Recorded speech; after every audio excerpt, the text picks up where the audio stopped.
Check 1 2, check 1 2. Miami on the Rocks, Casey Chopz. Make sure you follow us on Instagram at MIA on the Rocks. Follow us on YouTube. Hit that subscribe button. Today's guest, my brother, like literal brother. I've known him since I was like 13 years old. We go back 15 plus years. And this is probably the first guest on my podcast where like he's like an actual friend, like an actual, like, you know, probably be my best man at my wedding one day if I even decide to get married. But how are you feeling? How you feeling about? I got Miss. Hold on. First of all, how do we introduce you, Alvey? Right?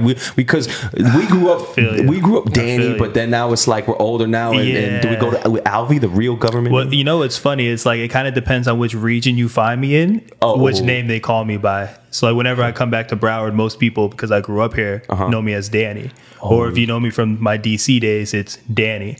If you met me in Miami, you moved to Dade and got on your Alvey vibe. Yeah, I said, you know what? Let me own my government name. Let me honor the name, and just decide to rock with it. What made you flip though? Being called Danny your whole life. Yeah, and then, bro, it's crazy because for anyone who's listening to this, my full name is Alvey Daniel Thompson Jr. Right. So I'm named after my dad. Right. And ever since I was a jit, you know, my mom, everyone called me Danny to not confuse myself from my dad. Right. And then, bro, I've never in my life heard of anyone named Alvey. So like I never really rocked with the name like that. I was even embarrassed by it when I was little. Like you remember on like those substitute teacher days where like the substitute teacher doesn't know to call you by your nickname. So I remember my last name's T too. So I'm like way in the back of the list. And I'm just sitting there anxious as hell like, damn, please don't say Alvey. Please don't say Alvey. And then he'd be like, Alvey, it's Danny. I'm here. Damn. Yeah. So once I got to Miami, though, it's different, man. I think, you know, I've been on this personal development journey, really owning who I am and really loving who I am. And one of the biggest parts of who I am is my name, right? So I said, all right, when I move to Miami, I'm just going to start going by Alvey. And that's how I'm going to introduce myself. And it's really just taken off since then. Damn. And, you know, we grew up together playing sports, playing basketball, playing football, and you went to Georgetown in D.C. and you've been here for a minute back home, and you had the personal training vibe, like focused on the physical. And for the people listening, me and him, Danny did us. Damn, do I call? Bro. Whatever you want, they'll pick it up. We go back. They got the context clues. They'll pick it up. They'll pick it up. But Danny went you know, we did that segment called 4 Pillars of Health for the people that, you know, a couple months back, and, you know, we focused on, you know, it was just the iteration of health is not just the physical, and more importantly, it's the mental, the spiritual, and the emotional. So if anybody listening, go back to that. It's a bonus segment called the 4 Pillars of Health. So, you know, I wanted to have my brother on here and us just have a conversation. This shouldn't be something difficult to do because we do this all the time. All the time. Like, bro, you know what's crazy? Like, how many times we used to always say back in like high school, like, damn, I wish we just had a camera recording us, right? Just because of all the shit we used to say, the stuff we used to talk about, the ideas, the experiences, and so I used to, bro. So I used to, you know, would make music in my house, in my mom's house. So I was always into music. He played football, I played basketball, and you know, we'd go out to parties and stuff like high schoolers do on the weekends. And I turned my room in my house, in my mom's house, to like a little studio, and took a bookcase, made a booth, and I wasn't a DJ at the time, and I would just make beats. And I would have just people from school that wanted to rap come through, and I'd put out mixtapes. And so he would come through with the football team, and we made, bro, the football team made an anthem, right, that they would play at the games, and everyone was rapping on that, all the football players. And then we made a basketball one, and then we made a song that got popular in school, and we performed it at prom. And me and you, we always say to ourselves, like, damn, if social media existed when we were in high school, bro, like, you know. It would have been a gift and a curse. Yeah. Really? I don't know. I mean, so there's certain things that I was doing back from like college, like early 20s. I was like, man, if I got all that stuff on social media, my life might be a little bit different than it is now. But I'm all about the experience, so it's all good. Yeah, shit. So how's your mind state now, bro? You know, you're heavy into the 360 degrees of handling wellness now, you know? Yeah. And where's your mind at? You know, you've always been in the physical training side of it. You've trained professional athletes, football players, dolphin players, and now you've kind of, you know, pivoted and took a 360 approach to what you do. So can you just elaborate on that a little bit more?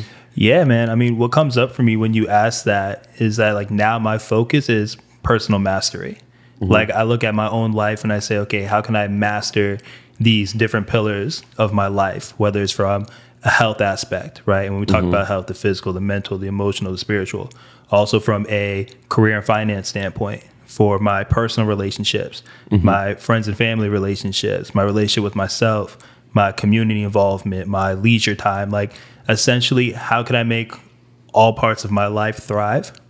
And what I love about it is like every day is an opportunity to do that. So every day I'm thinking like, okay, how can I advance these specific pillars of my life today? And I realize that the more I focus on mastering myself, that's going to put me in a position to help other people at an even higher level. Because you know me, it's all about coming from a full cup. And to me, a full cup comes through the pursuit of personal mastery.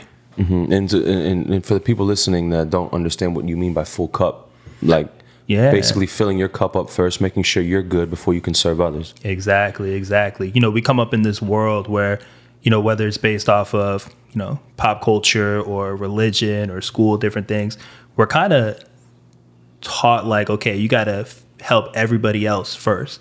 Like it's selfish to take care of yourself. You got to make sure you do any and everything for every other person. And then if you have the time and the energy after that, then you can go ahead and focus on yourself. But in reality, at least I make up and I believe that most people are hurting so much, or they just have this mindset where life just isn't what they feel like it could be. It's not fulfilling because they're trying to fill everyone else's cup. They're trying to make everyone else happy before themselves. And as they continue to suppress what they're going through and ignore the things that they need to address, they do it through. And I think that the generation before us, like our parents, are a great example of that. Is like the antithesis is that. It's kind of like, you know, both of our, you know, parents, I felt like they care about other people more than they even care about themselves. You know what I'm saying? And yeah, that's something, you know, I talk to my family about, and you deal with your clients as well, just about like, bro, you have to take care of yourself before you can take care of other people. Like 100%. You know? If you don't have the energy or you're not truly happy, well, how are you going to go to somebody else and be like happy with them? Right? Like it's literally impossible. And what I think happens is a lot of people are trying to do things that they think are going to make them happy by getting other people's approval or like that external validation. And that's going to happen when a person is not clear on, hey, what is it that truly makes me happy? What truly makes, you know, Danny happy? What are the things that I need to do on a daily basis, a weekly basis, a yearly basis to make sure that I feel good? Right. So, you know, there's a ton of physical trainers out there, right? And you started off as that. What made you, you know, recently want to pivot into doing like taking care of the mental, the emotional, the spiritual, and the 360 approach? Did you have any personal things that made you pivot that way? Or what made you want to not be like all these other guys and just work out in the gym and be the trainer? You know? Yeah, no, it's a great question. Really, what happened for me is like I learned from my own personal experience. And I was like, damn, as I'm making these changes in myself and I see what type of benefit it's having for me, I know that this can help people with what they're looking for. Because even at the end of the day, when I think about my physical goals I used to have, like when I first I finished my football career, I weighed 285. And after that, I'm like, all right, well, I'm not playing football no more. Let me be as lean as possible. I'm going to get all the girls I want. I'm going to feel this way about myself. I'm going to do these things. Where in reality, what I really was looking for was just more confidence, right? So for a lot of people who I worked with in the past, you know, it might be like, okay, I want to put on 20 pounds of muscle. And it'd be like, all right, bet, let's get that. And from what I knew at that point, that was just because of, you know, we're going to work out a certain way. We're going to lift our weights a certain way. We're going to eat food a certain way. And that's going to allow us to get you to that goal of gaining 20 pounds. To be a performer, basically, because we were both athletes growing up. So it was really all just about physically performing. Well, I think that's only part of it. Like part of it's physically performing, but then another part is like, that's what we grew up to believe, like our coaches and like you know? For sure. But then what I think what that performance turns into, because performing doesn't stop, but what we're performing for changes. And what I started to find is that most people were performing for others. Like, oh, this is the way I need to look to be approved by these people, right? And going back to the example of the person who wants to put on 20 pounds of muscle, the difference between then and now is that now it's like, okay, why do you want to put on that 20 pounds of muscle? How is your life going to be different? And through that line of questioning and just looking for clarity and diving deeper, well, what really usually comes out is that a person's looking to be more confident in themselves, be more confident how they show up in the workplace, right? Maybe they had a trauma way back of when they were small and they were picked on, and now they're like, no, I want to be bigger so that I can defend myself or feel a certain way. And it's understanding that a lot of these things that we're going after, when we get to the root of it, we can tap into those ways of being right now. Like, I don't have to put on the 20 pounds of muscle to be confident. I can decide right now based off of all the accomplishments I've had in my life that I've maybe never recognized, and realize I have a lot to be confident in already. So now that perspective is so, important to realize, and it's literally life-changing when you start to think this way. What made you think that way? The biggest thing, honestly, was my mom's death. So my mom passed away in May of 2015, right? So almost 6 years ago.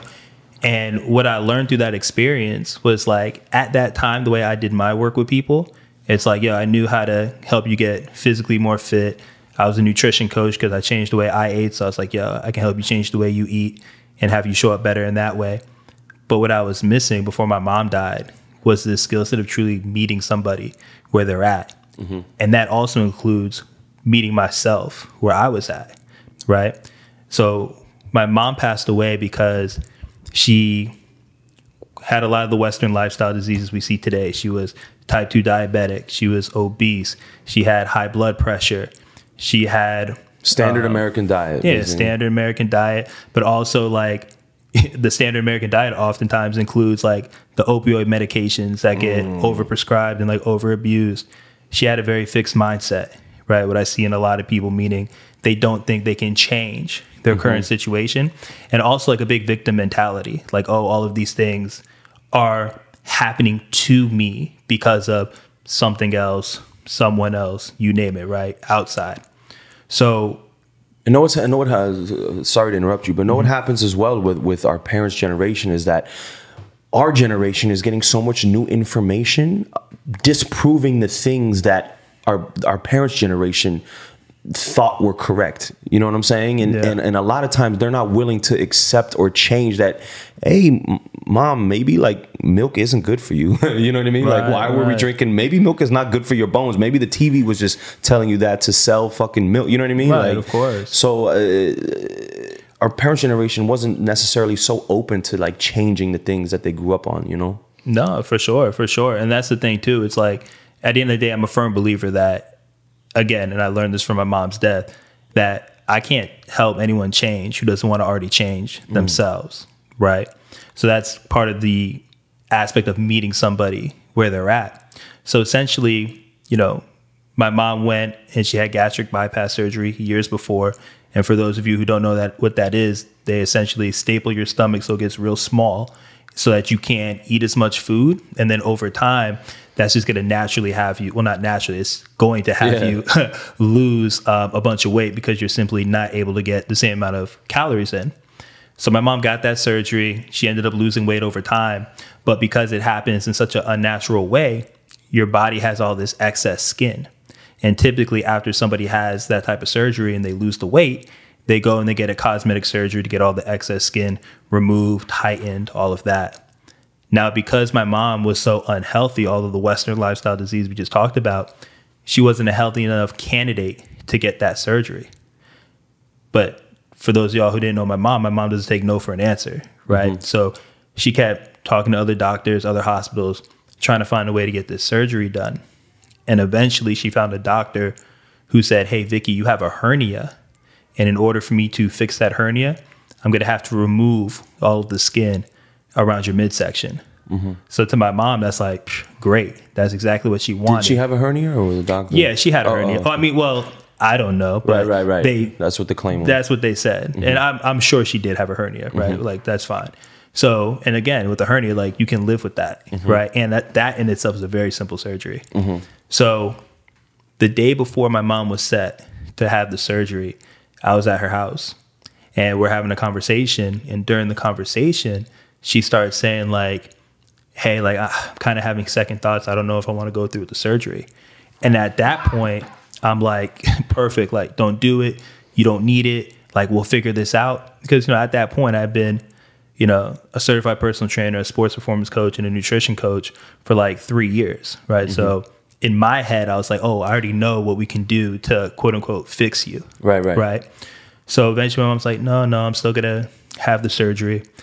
And that led to her and I getting into a huge argument. And the thing about my mom and I, since I moved back from college, we got into a ton of arguments. And in hindsight, that comes because I was never really meeting her where she was at. It was always like, I know these things, you should do this. And because I love you so much, like, I'm going to be mean to you if you don't.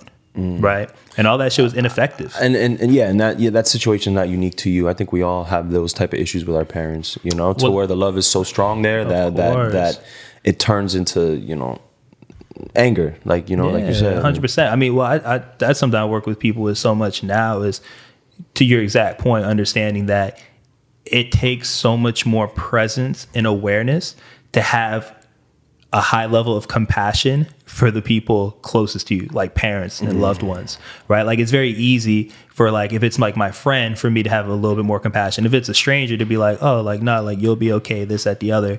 But when it's my mom, it's like, nah, like, you got to do this, you got to do that, because I'm so afraid of what's going to happen if you don't do that. Right. And looking back, it was super ineffective.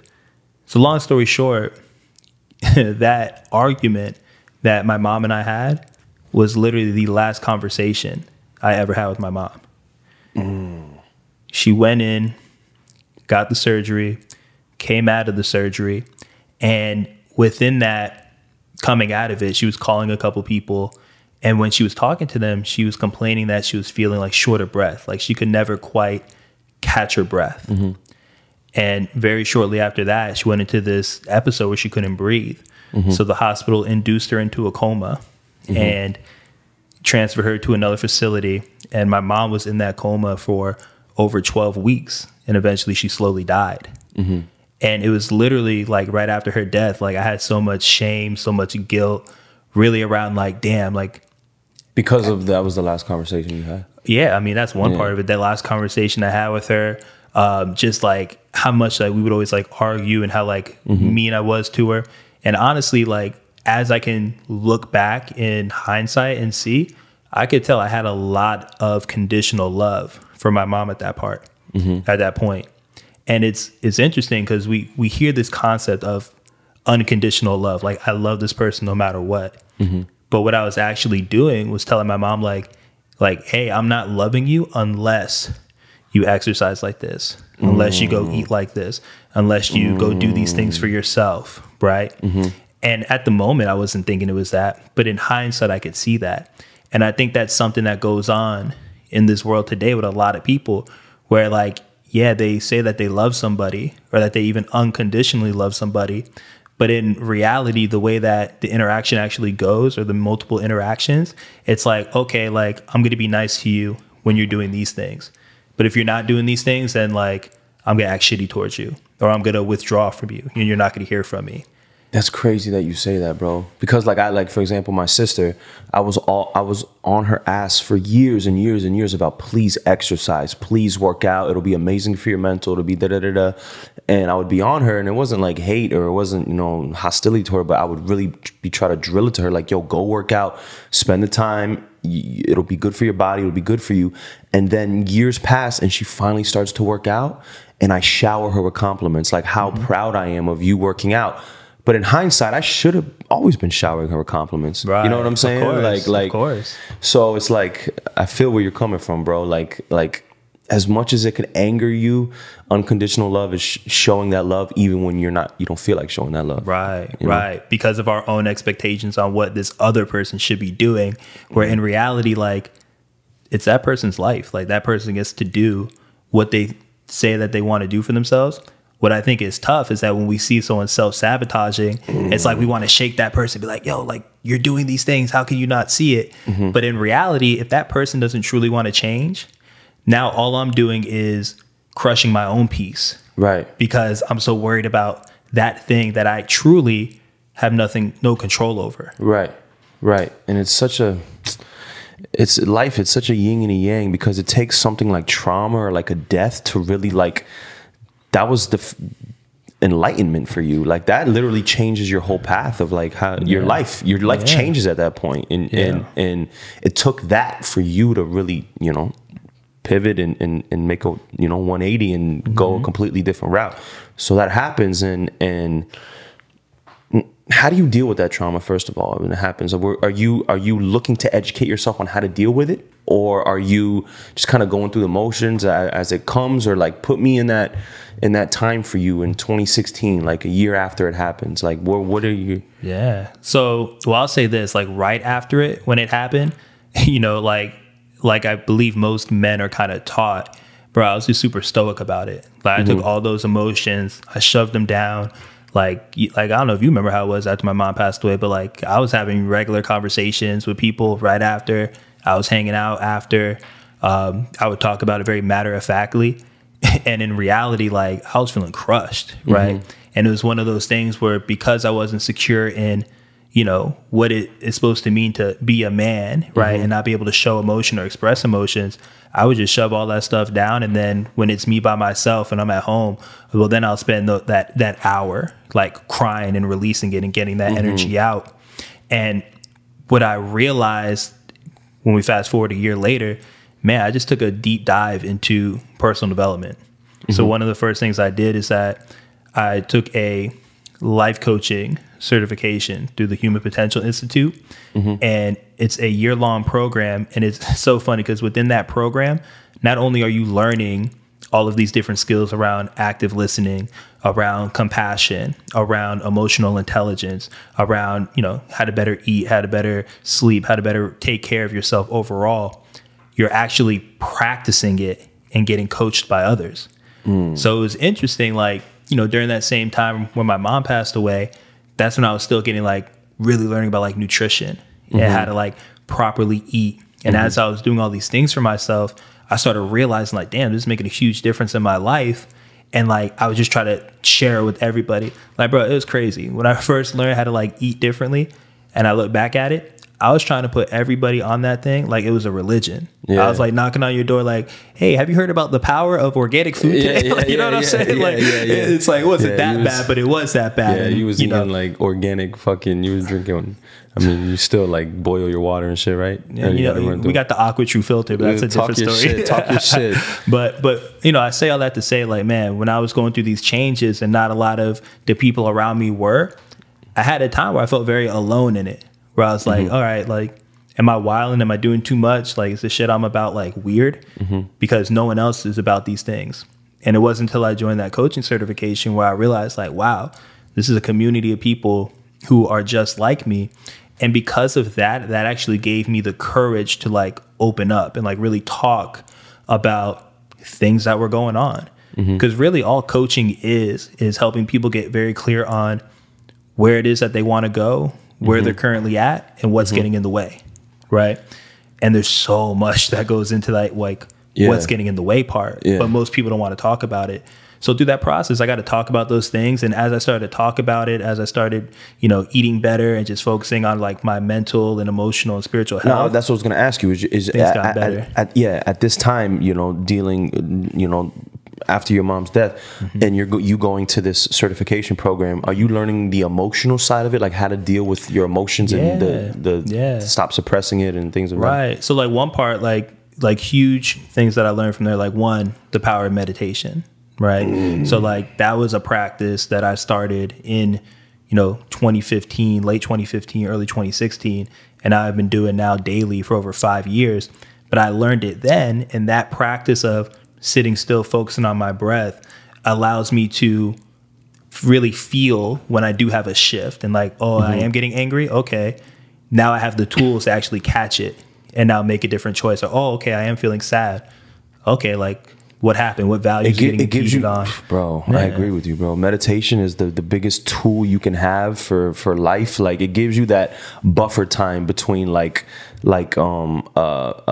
when the incident happens and your reaction. It gives you that space to really think about what, instead of just being a slave to your reaction. You know what I mean? Like, yeah, there's a huge difference between reacting and responding.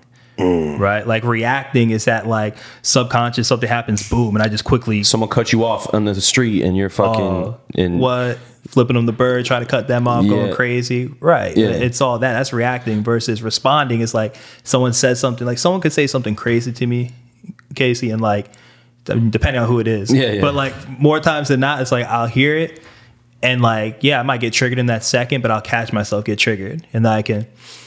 And then be like, all right, I'm on to the next. Like, I'll immediately frame it as like, damn, so what are you going through right now? You know 100%, what I mean? Like 100%. I mean, that's facts, because however someone acts towards you is a reflection of them. It has literally nothing to do with you. That's why, like, I love when people are like, oh, when he did this, it made me feel, or when he did this, it made me. I'm like, well, they did those things, but he didn't make you do anything. You chose to feel that way. Exactly. Not to make you wrong or bad, but understanding like everything you do is a choice. Like, claim your power. Right. The minute you say that, oh, well, when she did that, then I felt this way and I did this, and it's like, now you just gave all your power to her. She had nothing to do with it. Right. It's all perspective, bro. You get cut off, you want to kill somebody, then you pull up and you realize it's like a little old lady, and you're like, bro, I just wanted to kill that person. Like, bro, it's a little old lady, bro. Like, come on. Like, and here's the thing, like the crazy wild thoughts and emotions that we feel, that's a part of the human experience. Like, I'm not saying like, yo, when you start meditating, those thoughts just never come up ever again. Like, nah, they come up, but you might not recognize them and say like, oh, that's a fact. You learn to observe them. Right, exactly. You get to, oh, okay, there's that thing. And then if you decide you want to attach to it, make it a fact, make it the truth, that's like, yo, I just got cut off. Damn, I really want to kill. I'm having thoughts of wanting to kill this person for cutting me off. I'm wildin'. Like, that's the difference between like actually becoming the thought and wanting to kill someone. You know what I mean? Like, exactly, bro. And then so, you know, you have a very holistic approach to the way you do things, and you know, and that comes from, like you said, your mom, you know, the standard American diet, the medicine, the produced, you know, over, you know, exaggeration of using opioids and things of that nature. And, you know, you've done things, which is, you know, one of the things which is always interesting to me, and we can dive into this right now, is that you even got into the ayahuasca psychedelic thing, which is, you know, our generation, they're looking at it as, you know, potential to be like a super medicine, you know, it's a powerful tool. And so you did the whole, and for the people listening, if you want to explain what ayahuasca is, it's a psychedelic kind of like ayahuasca is it's a sacred medicine typically found in the Amazon. It's a tea that's brewed from a certain root, right? And one of the active ingredients in it is DMT, but then there's a host of other different just natural things in there that give you this experience of like, God, it's one of these things where words don't really give it justice, like the experience of it. But it's, for the people listening, it would be comparable to like, you know, taking a psychedelic like shrooms or like you said, DMT, and these things can rewire, you know, rewire your brain like permanently. It can do 5 years of therapy in one experience, people say. And I mean, it's very powerful. It's medicine at the end of the day. Like, that's how I view it. If you use it if you use it the right way. It's like anything. You could use it destructively, you know, and it's a tool. Right. It's like I can have this hammer, I can build a beautiful home with it, or I can kill somebody with it. It's not the hammer in itself that's bad. It's all depend on what I'm doing with it. Right. It's the same thing with plant medicines, right? And psychedelics. So like, you know, a lot of times people's experience of mushrooms, it's like, you know, a high school or a college party where you're fucking, you know, drinking hella drinks and you're just wilding out, and then you take some mushrooms and you might not have a good experience because you didn't use the tool properly. Right. Versus, you know, any type of psychedelic experience is all about set and setting, meaning your mindset going into it. Like, what's your intention for this, right? Yeah, what do you want to get out of it? Right, what are you looking to get out of this? Why are you showing up with this thing? And then the other one is setting, like what's your environment? Like, it's gonna be a lot different if I'm, you know, sitting on the beach under a nice tree, shaded, beautiful ocean, and I take a mushroom journey versus if I'm like, you know, at a Project X house party, like, you know what I'm saying, like it's going to be different. It's going to be a whole different experience. So, you know, that was, and the way I even got to that was through, you know, going through my personal development journey and like listening to different podcasts or reading different books, and then seeing all of these people who I view as really smart people, high achievers, like great people overall. And they're talking about how those modalities help them heal or help them transform or help them grow in a certain aspect of their life. Then that got my attention, because I'm like, damn, all of these different people who I really respect are talking about it in such a powerful way. Well, because I trust those people, right, I want to look into it deeper. Damn, could we hold that right there? Because I think you said something very important, that now through podcasting and the technology that we have, like, for example, I have a doctor that I really enjoy. His name is Peter Attia. Yeah, he's fire. And through listening to his podcasts, it's almost like I could get to know him and be like, wait, through hours and hours of listening to you speak, I can now trust you. I don't think no one else, we were never able to have that before. Like our parents' generation were never able to get to know somebody through technology, not face to face, and kind of be able to work a trust through them. Like the people that, you know, we see on the news, we don't know them for shit. So why do we trust them? Just because it's the news telling us? You know, but it's interesting though. People still did that though, right? Like they would see. You know, that's why pop culture is so powerful, because people would see, you know, these celebrities talking about something, or if these athletes are talking about something, right? Or even in the news, like if Barbara Walters is saying this thing, then it has to be like, and we don't know shit about Barbara Walters, like right, exactly. But again, we still trust that person, and people make decisions off that. But I do agree, the podcast really does allow it to be just a deeper level where you get to just hear that person have conversations. Right. And be able to really judge and analyze, okay, this is a good person. This is someone I can trust. Or if they say something to the podcast, wait, you're wild, and this is someone I can't trust. You know what I'm saying? Right. And it gives you that nuance to be able to. So back to the psychedelic experience that you had with ayahuasca. You were in, I believe, with Costa Rica?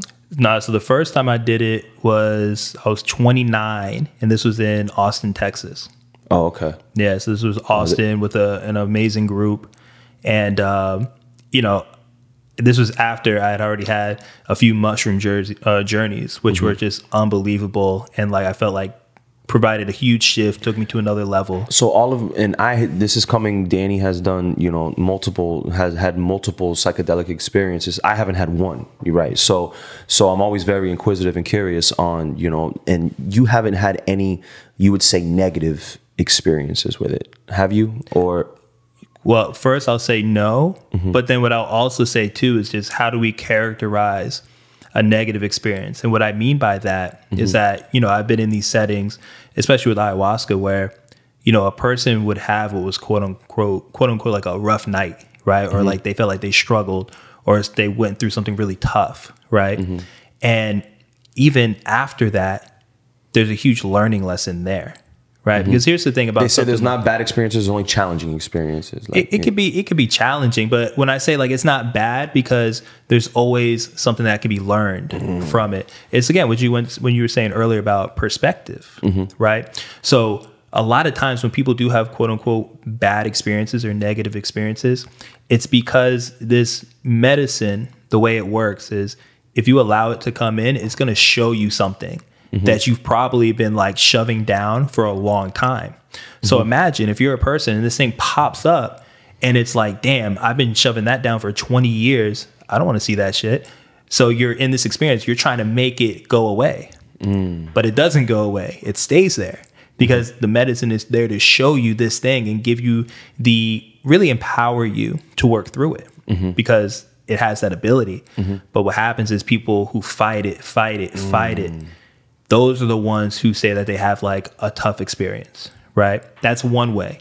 And when I say it in that specific type of example, that's someone going in with the intention of like, hey, I'm looking to heal from something. I'm looking to better learn about something. I'm looking to grow from this experience. Now, don't get me wrong. There's people who probably, you know, eat a bunch of mushrooms while they're drinking a bunch of alcohol, and you're mixing stuff and like you feel terrible and you have like a wild experience in that sense. Like, yeah, but again, that comes down to the intention and like why you set out to do it. Damn.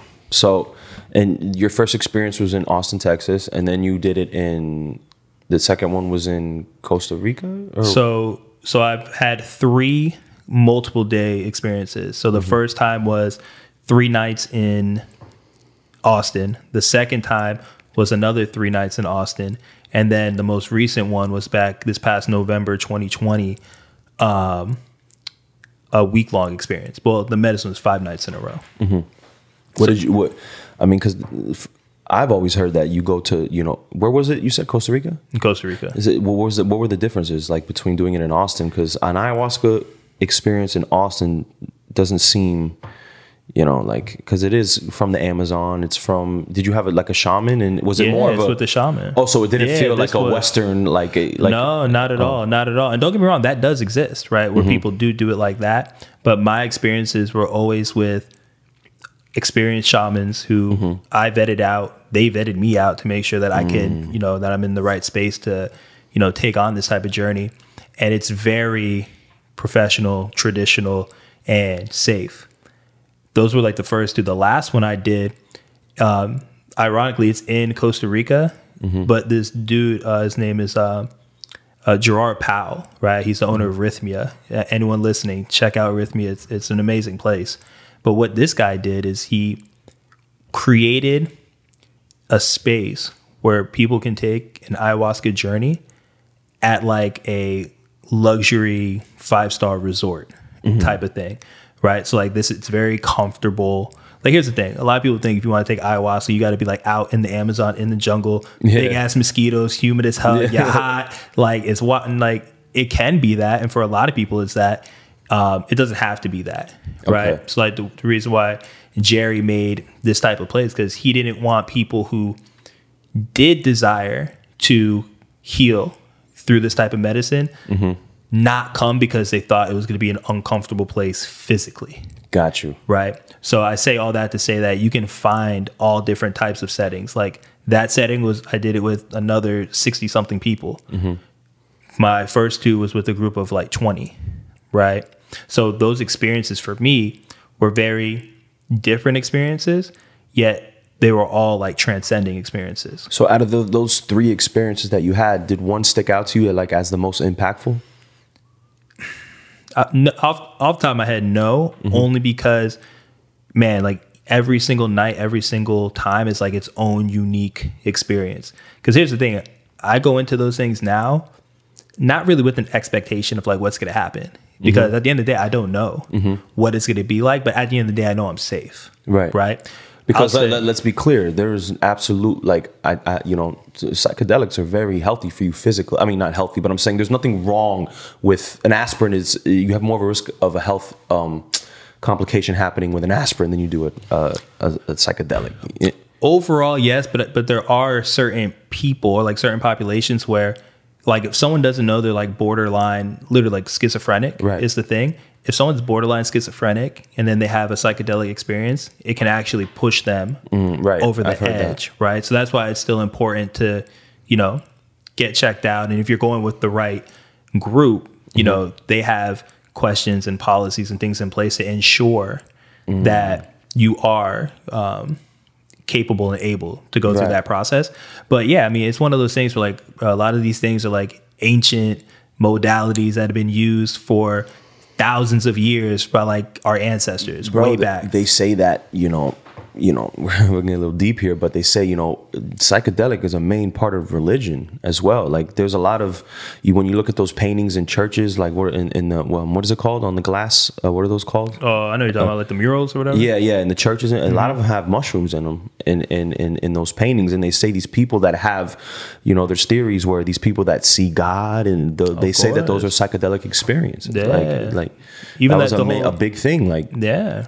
And there's even a lot of research out there that shows that it was a lot of the religions, right, that was trying to end the use of psychedelics because it saw that it had a lot of people creating their own opinions, like thinking for themselves, opening up to themselves, realizing their own power within them, as opposed to just the power of the church or the temple or the whatever. Right. So there's like it's crazy. Like for anyone who is interested, like go into the rabbit hole of learning about like the history of a lot of these different psychedelics, whether it's psilocybin, whether it is LSD, whether it is ayahuasca, DMT. You know what I'm saying? Right. DMT, peyote, like all these things, like the majority of them have been used for a long time and used in extremely healthy ways.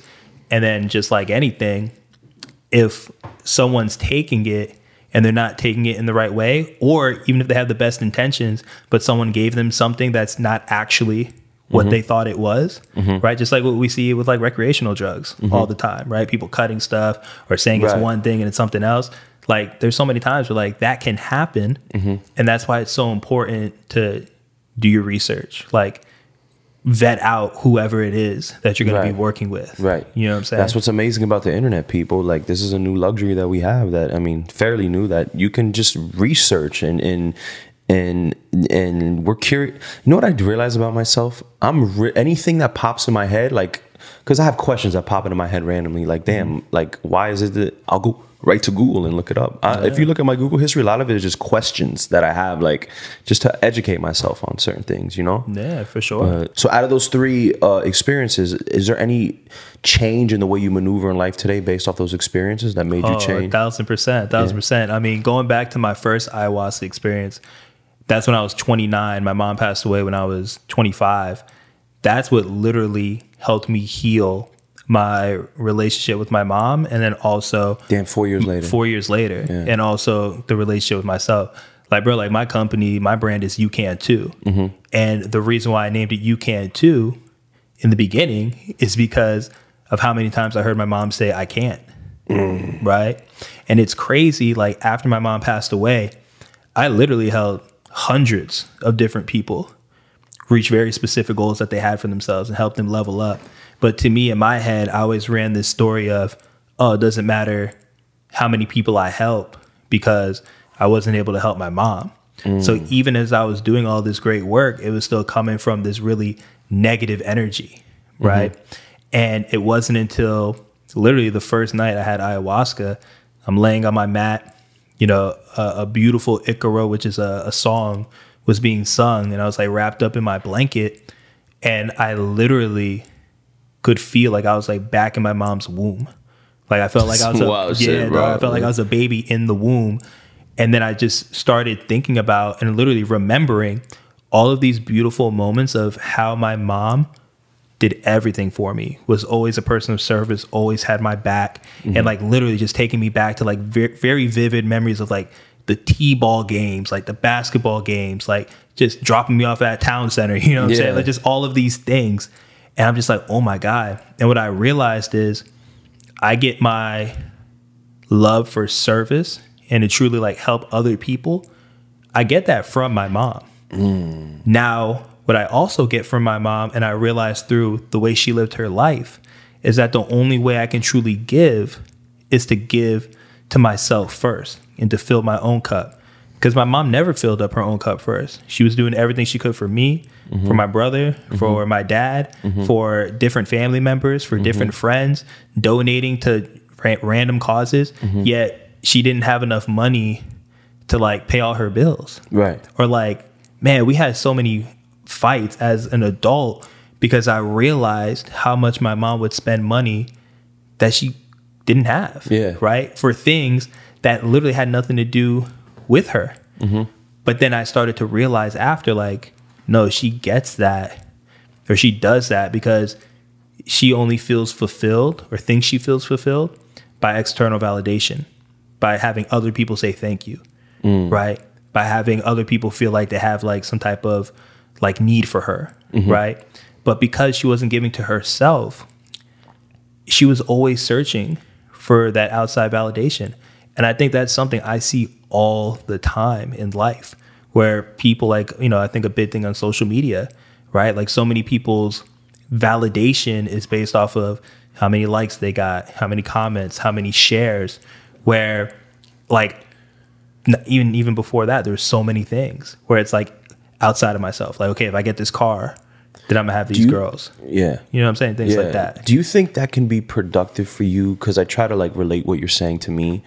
And I think to myself, like, damn, like, why did I take 5 years out of my life to like really study Spanish? You know, like maybe I did do it for validation. Oh, like, you're dope for that. Like, oh shit, this is the white dude who could speak Spanish. Like, I think a lot of it does come from that, like wanting that validation from somebody else, you know. And then me, I obviously really loving the culture as well. But I think that wanting the validation can be, at the end of the day, it can be productive for you.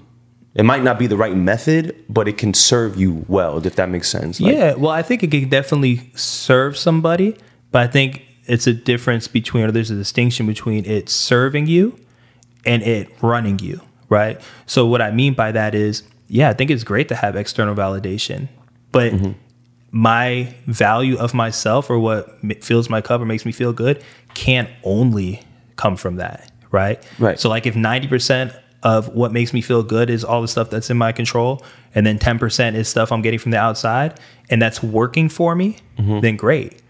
But if it's one of those things where, how I saw it from my mom, it's like 100%, damn near, at least what I perceived as 100% needing to come from the outside, well, then the second someone else isn't telling you thank you, or you're not doing something for somebody else, well, then it's like, well, what am I doing here? What's my purpose? Where's my value? Where's my worth?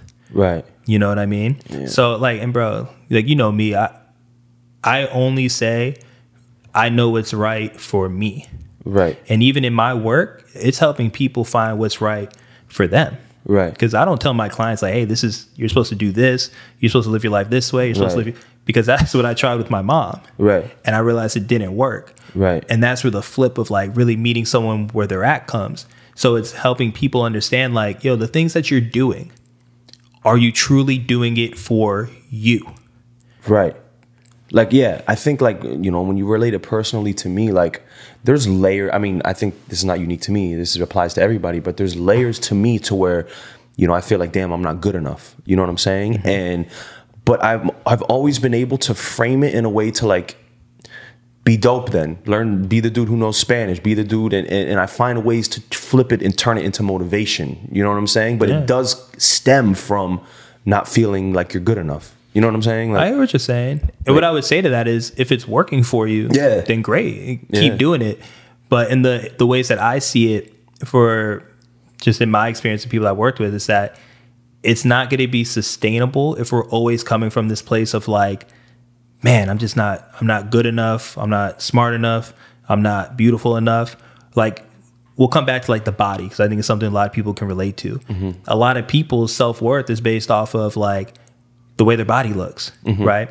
So if I'm coming from an energy of like, yo, I need to lose this 20 pounds because I'm fucking disgusting, I hate the way I look, like that is going to cause so much mental and emotional stress. And now my relationship with all of the things I do now, working out, how I recover, how I eat, it's all coming from this like energy of like lack or scarcity or not being good enough, right? So now all those things start to look like chores, right? As opposed to the way I look at it, where it's like, man, like even right now I'm in my journey, I'm like, yo, I'm gonna drop 23 pounds in, I said a quarter, so that's 12 weeks, right? So for me right now, like that's coming from a place of, one, I know I had 4 knee surgeries, and when I'm lighter, my knees feel good. And like when my knees feel good, I can go out and play ball, I can run, I can sprint, I can be active. I want to be able to play with my kids, my grandkids in the future. That fuels me, right?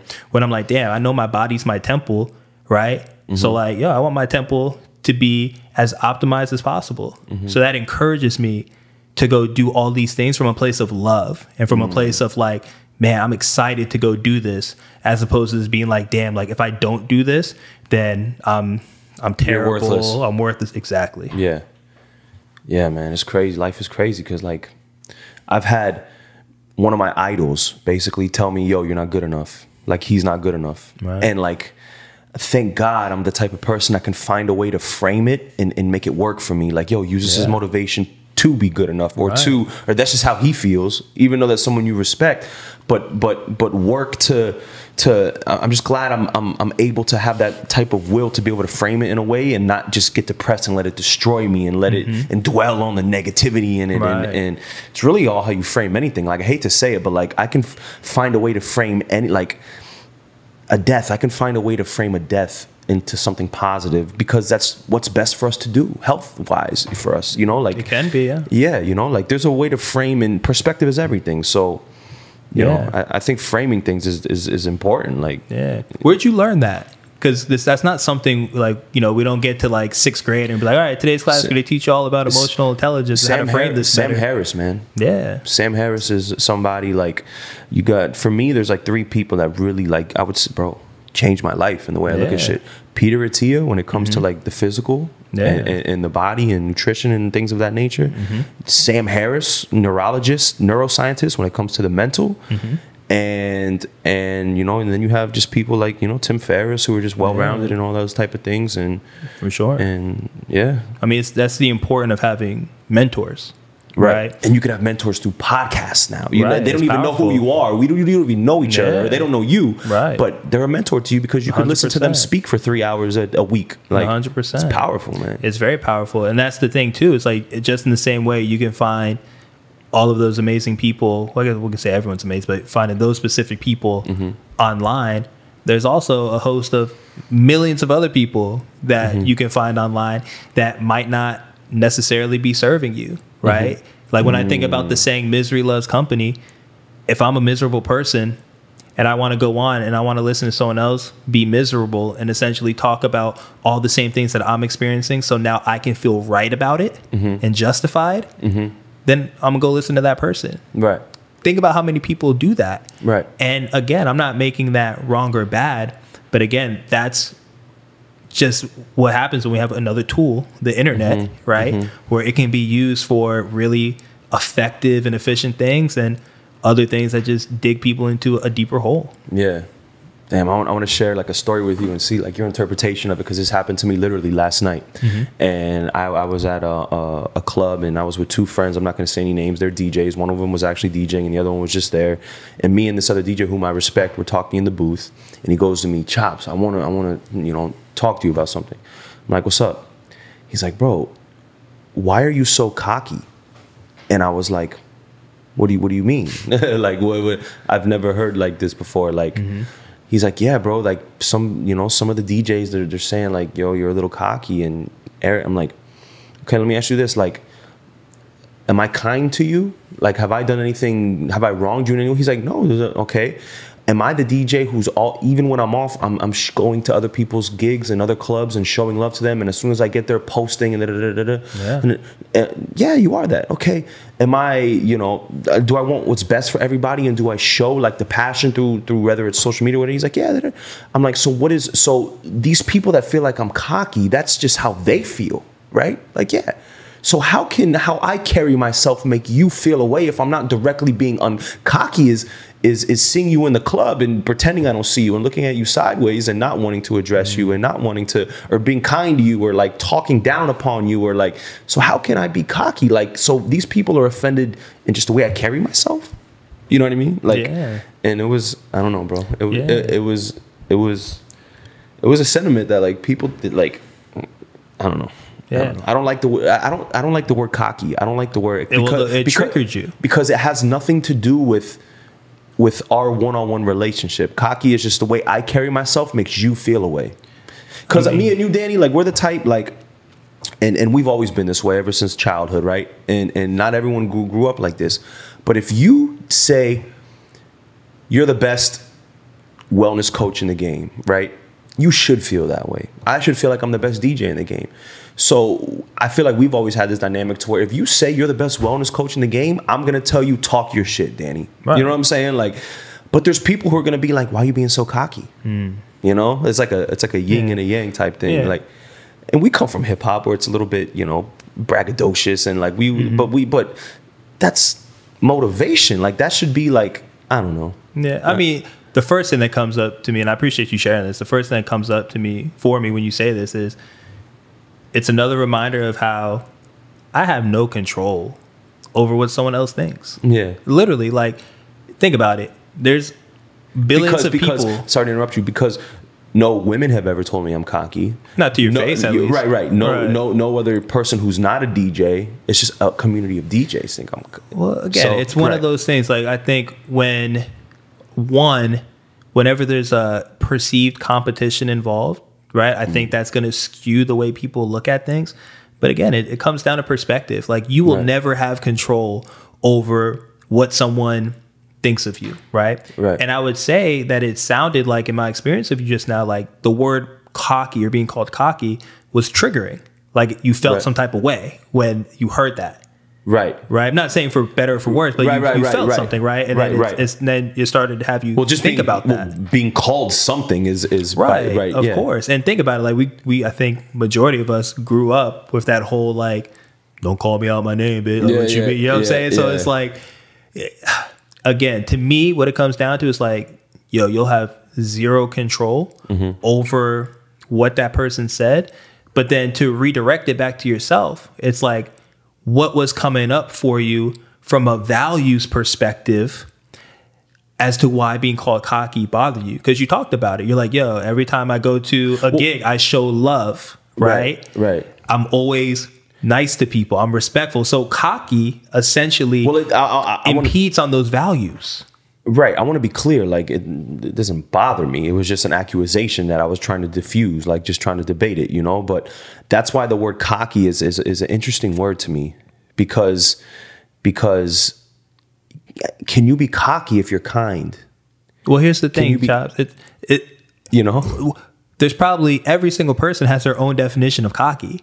So what you think cocky is might not be what the other person thinks cocky is. Which is interesting because usually words have a definition to them. But this word seems to have a gray area to it. Like I mean, most shit does. Yeah. Like what's good? What's bad? Yeah. You know what I'm saying? Well, that was negative, or that was like, why? Yeah. It's all perspective, right? So there's what I would guess, because I have no idea, because I don't know who the other people were. I wasn't there. I didn't ask them. But I would imagine, based off what I know about human nature and emotional intelligence, is that there was something that you did, which was just you living your life.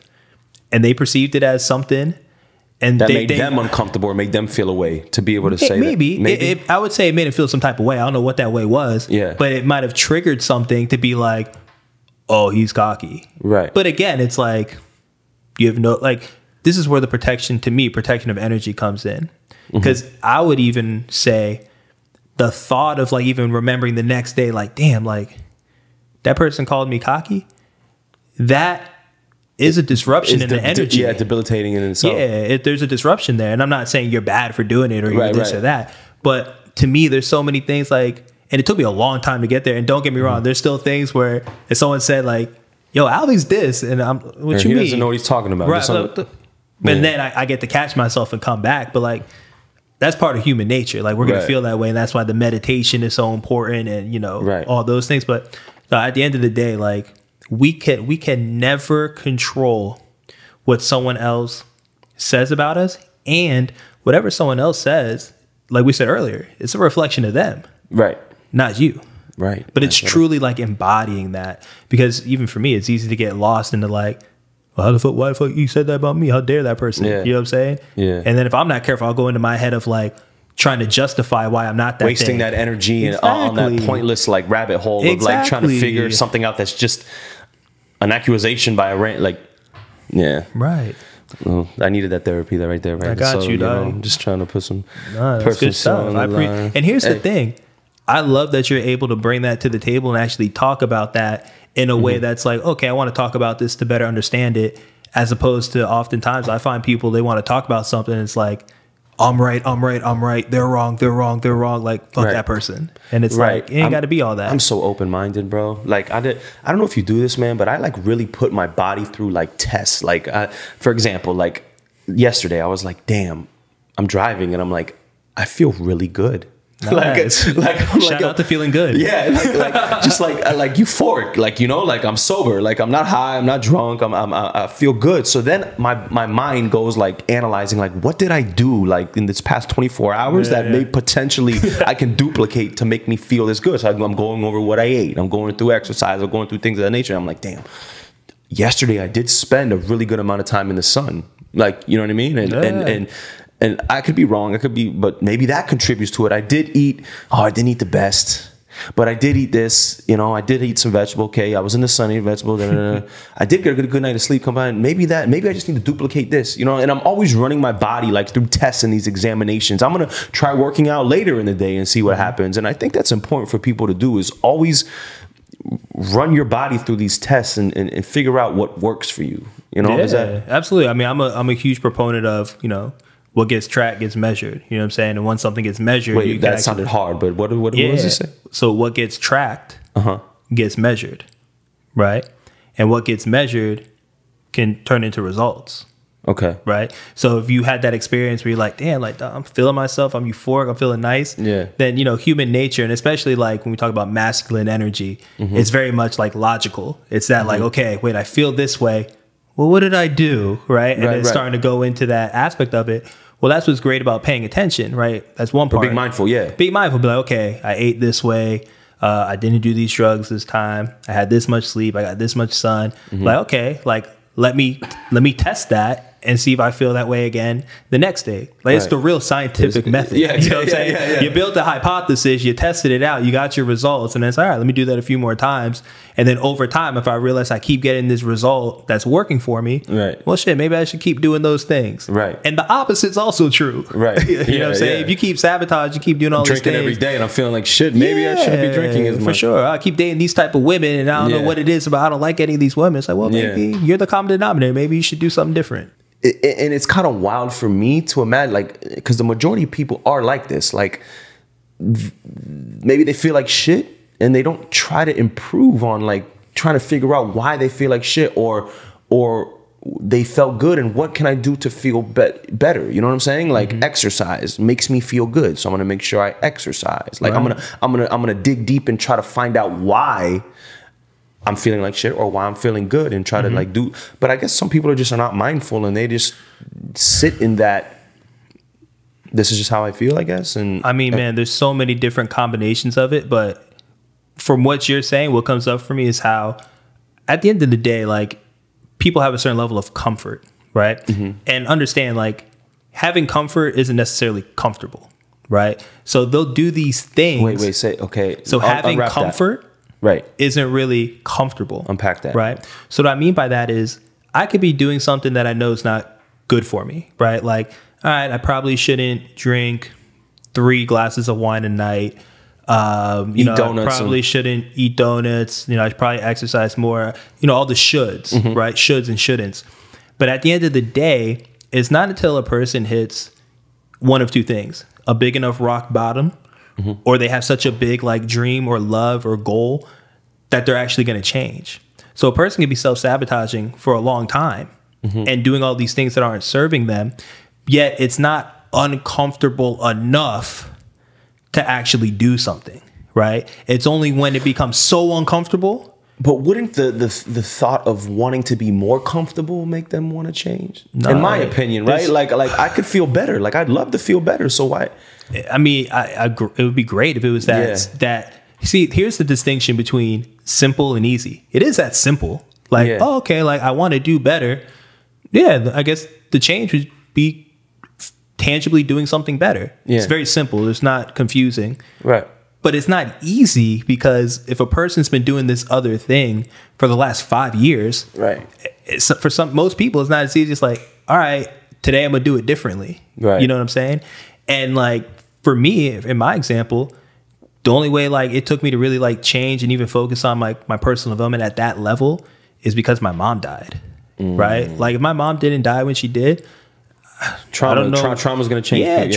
It can. Right. And don't get me wrong. For the worst too. I mean.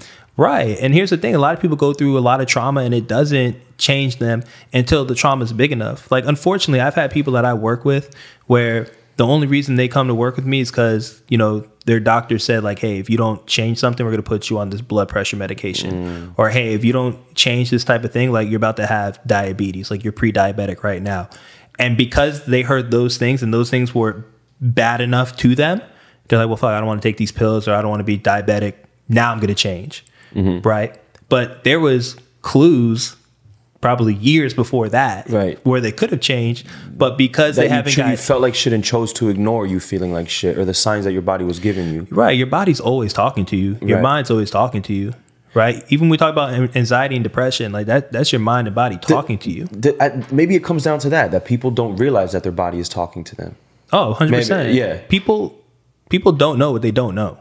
Right. You know what I'm saying? So like if a person is going through these things and people are telling them, or they think it's common. Like, yeah, like, no, I'm supposed, like, it's common to feel bad, like pretty often, or like it's common to like every Saturday night blackout, or it's common to any of these things, right? That even I've experienced.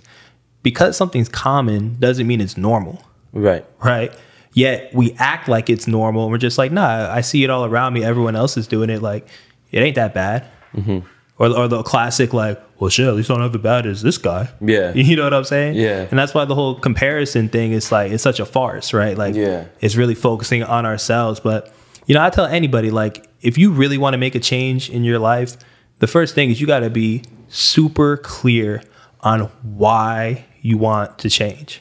Right. And if it's not something that's big enough, you're not going to make the change. Right. And then conversely, if you don't have something that like a big dream or like a huge goal that like just inspires you so much to make that change or to go after that thing, then do you have a big enough nightmare where it's like, damn, if the potential of this thing potentially happening to me is like so bad, like there's no way I would allow that to happen. So I'm going to make a change because of that thing. Right. Right. Either one of those can motivate somebody to move in, you know, a more effective direction for themselves. But most people are very unclear on what it is that they really desire, right? Or who it is that they want to be. And it's the old saying, like, if you don't have a destination, any road will get you there. Right. So people have no destination in their life and they're just going along for all these different rides and it's kind of just whatever. Right. It's a gift and a curse to feel whatever too. Sometimes it's good to just self-perception. Yeah. Maybe. You know? So let's go to this controversial topic, you know, giving your holistic approach to nutrition and to health in general. How do you feel about this vaccine, man? Because there's two sides of it, right? There's one that's like, you know, how could we deny the latest technology? This is, you know, and you have the other side of it, which is, you know, this was developed kind of quick. And what is your take on the whole vaccine? Yeah, I mean, what I think it ultimately comes down to is a person having the utmost trust in the decision that they make. So like whatever your decision is, if you have like the utmost trust and you feel amazing about that decision, and you feel like you did everything within your power that gives you like the utmost like confidence to make that decision, then go for it. I know for me, I know how I treat my body. I know what my body is capable of, right? So for me, I'm not going to take the vaccine because I don't feel like the benefit is there for me in that way. Like that you're at risk for. No. Right. No. Like if I get, like I am of the belief that if I get COVID, I'll have symptoms and then I'll recover. Right. So do you apply that to like, you know, like for example, you have like technology and health, when these things combine, like there's, you know, I forgot where I heard this, but you know, they're starting to genetically create meat, for example, things of that nature that is not natural meat, but they're creating it with the same exact nutrition value and the same things. Like, are you for technology? Are you for the progression of technology when it comes to food? And because I think we're gonna get into this space soon in human existence to where we're starting to fuck with food as far as like scientifically and modifying food genetically with stats. We've been doing that. Yeah. Yeah. I mean, yeah. How do you feel about that? Like, I mean, again, for me, it's one of these things where it depends what we're doing. Because I'm sorry to interrupt you, but they're saying like that, you know, like it's not sustainable with the amount of meat. Like there's not enough cows. They're saying that we need a new approach because it's fucking up the, you know, global warming, you know, producing meat. And so they're trying to find alternatives to create meat that is as close as it can be to meat, but just not have the negative qualities to it. Are you for that? Like trying to scientifically recreate something? Well, I'm not for lab created meat. For that, okay. I'm not for. What I will say, and this is what's interesting to me about like technology, again, a tool, right? It's like, what are we using this technology to do and to advance? Like for me, there's certain things that are like old school methods that would be super effective right now. So when I say that, specifically like regenerative farming, Like there was a way that before all of this industrial farming happened. So when we talk about like big farm, you know what I'm saying? And all of that, big agriculture, factory farms, like monocropping, like, you know, acres upon acres upon acres of like just corn or just wheat, right? See, with regenerative farming, what happens is, in the most simplistic way I can put it, is the way that you would rotate the different things that you were planting, right? And the way that you were farming like the animals, right? And you'd have the cows out there grazing, you have the sheep grazing and all of that. That actually kept the soil fertile. And you're able to keep growing different things. Because once, say, the tomatoes were done growing, right? Because it was that season for that, then you're going to rotate the tomatoes over there to this other spot. And now you're going to grow this new thing here. And that's what kept the soil healthy, right? And then same thing with the animals, right? So there is a way, I believe, where we can go back to that regenerative farming nature and use the technology to make that more efficient and effective. Now, what I think happens with a lot of technology is that if we get too far into something without still adhering to like what are the classic tried and true things that are truly good for the planet and the people, if we completely lose that for just the technology, that's when I think things become like really ineffective, right? And they don't work. So like right now, because of all the monocropping, right, there's a lot of land that's literally like, it's just dead land. You can't use it no more. So all these parts of the earth that we used to be able to grow a whole bunch of fruits and vegetables and all these different things, nothing grows there no more because the monocropping style killed that land, right? And now when it comes to like meat consumption and things like that, Biden is saying like he wants. Do you see what he said? He's like, I don't listen to much that he says, but yeah, no, me either. Him or Trump, for anyone watching, want to put me in a box. But yeah, no, basically saying like, you know, like we got to eat like a burger's worth of red meat a month, like some wild shit like that. But I get what his intention is, because there is a problem. There's a problem with not consuming red meat. I don't believe in that health, you know, but I'm talking about just global like sustainability to create meat. Well, I don't even think that it's just the way that how much we're consuming, but more so like how we producing it. You know what I mean? And if we're producing it in a way that's not sustainable and killing the land, then like, yeah, it's not good. Like anything when it comes to like the earth, you know what I'm saying? People are always saying like, yo, we got to think about the planet. We got to think about the planet. We're killing the planet. We're killing the planet. In reality, we're killing ourselves. Like humans will be gone before the planet's gone, right? Part of the planet healing itself would literally be to get rid of all the humans so that humans or everything aren't doing things to it, so that it can take millions of years again, or however amount, I don't know how long it would take, to regenerate itself, and then it will come back and it will sustain life again, and it would do its thing, right? So to go into your technology question again, man, I think it comes down to intention. Like, what is our intention for this thing? I think a lot of people have the right intention. Yeah, I think the intentions start out good, but then it turns into like capitalism and money and how much we could profit. At the end of the day, every business is in like the number one objective of every single business is to make money. Right. Because if you can't make money, then your business shuts down. Right. So I believe there is a way to have, conscious capitalism. Right. That's a term, buddy. Nonprofit type shit. Yeah, but not even nonprofit. No, I wouldn't even say that. I would say like you can have a for-profit, great product, service, whatever, that can make a ton of money and help a ton of people and be good for the planet. It's just, I think the way most people think is it's a very scarcity-based economy, right? And the way that economy is taught, it's like, there's a finite amount of resources, and it's like if there's $10 there, if I don't take that $10, well then Casey's gonna take the $10, and now I don't have it, right? Where like in reality, like if we really look at the world, like the world is so abundant, and it's like you can take abundance from abundance, and abundance will still be there. You know what I mean? But we don't see it that way, right?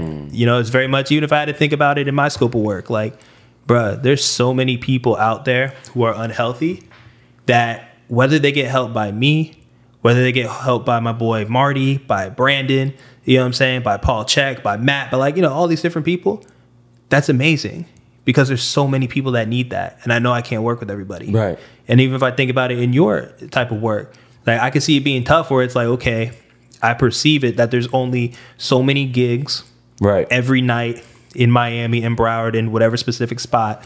So like if I don't get that spot, then that means I'm not going to eat, and I'm not going to have this, I'm not going to have that. Right. We're like, if this DJ prospers, that means it's the downfall of me. Exactly. Right. Exactly. Whereas like when someone flips that and they realize like, man, when I'm taking care of everything I need to do to be great at my craft on a and like a practical and also like what's the word I'm looking for? Where you're not like trying to sabotage nobody else, like a really whatever. You're not trying to sabotage, in an honest, clean way.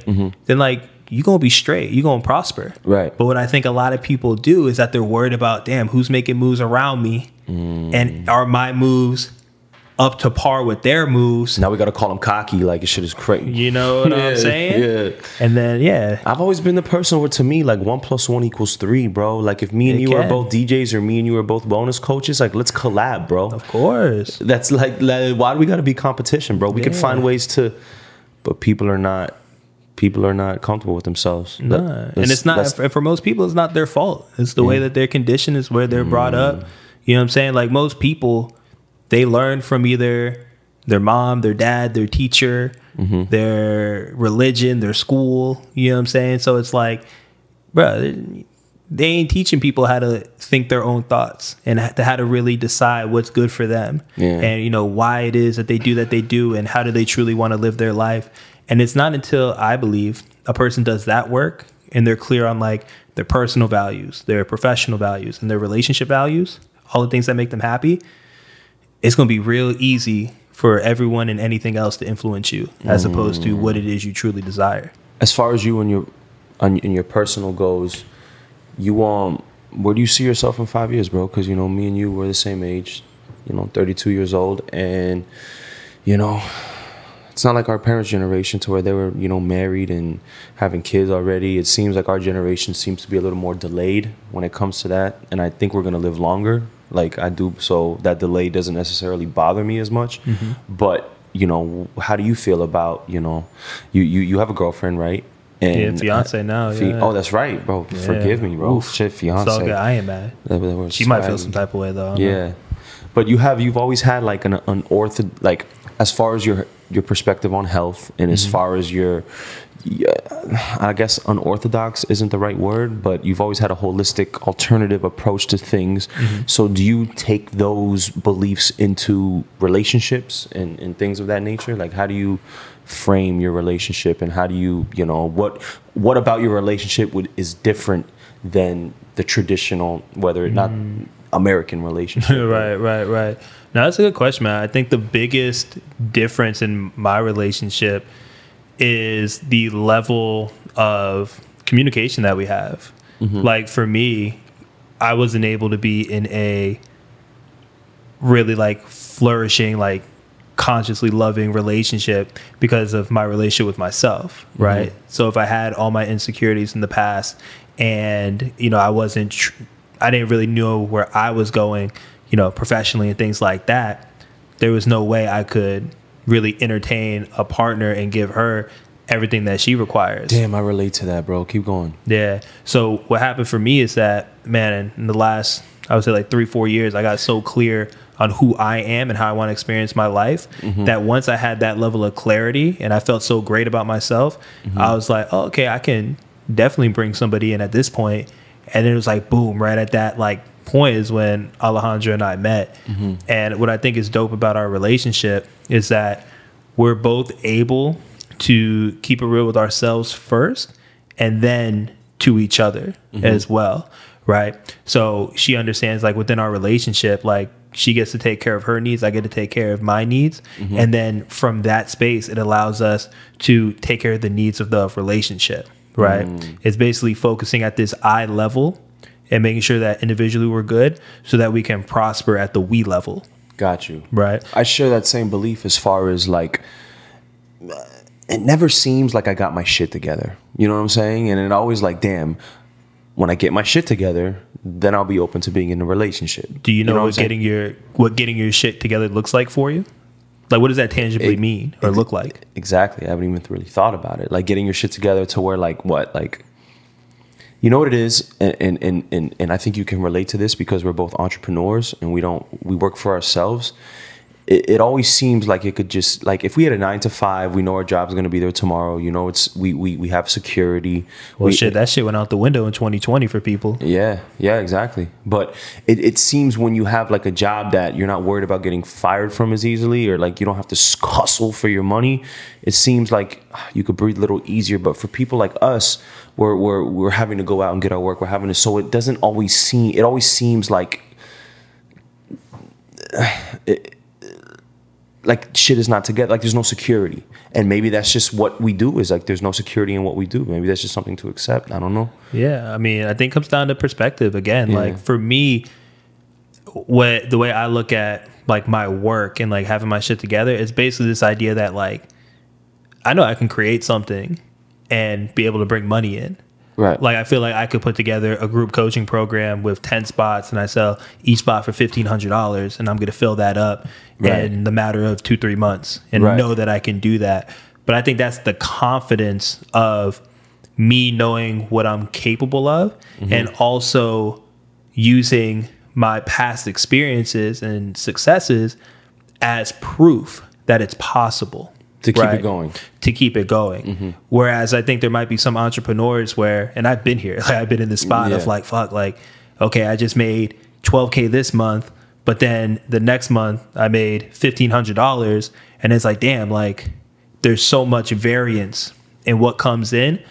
That used to like keep me up at night in a sense, right? But then once I started to get clear on, you know, what we're talking about a little bit offline of like lag measures and lead measures, and like having basically known like, okay, if I have 10 discovery calls and I know I close on 35% of my calls that I have with people, well, then I know that if I have 10 calls a month and that generates 3 clients, then I'm going to make 15 grand. You know what I'm saying? Right. So like, because I can frame things in that type of light now, it's like, okay, I have the confidence to go do it.